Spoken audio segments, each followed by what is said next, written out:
আচ্ছা আচ্ছা মোহনপুর থানা প্রায় একটার সময় একটা খবর পেলো কি এখানে যে পিও আছে এখানে পশ্চিম সূর্যপুর এখানে একটা উইটনেস দেখেছে কি দুটো ডেড বডি হতে পারে। খবর পাওয়ার সঙ্গে সঙ্গে মোহনপুর থানা এখানে মোহনপুর পুলিশ টিম চলে আসে।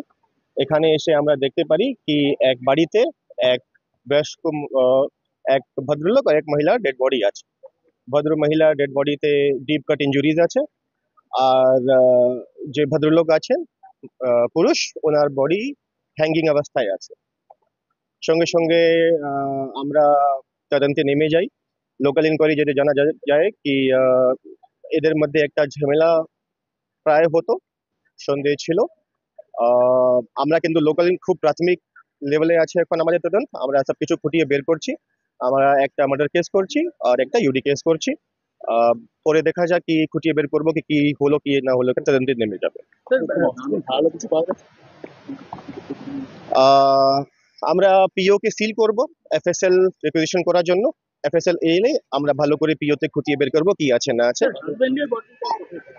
হাজবেন্ডের বডিটা হ্যাঙ্গিং অবস্থায় পাওয়া গেছে।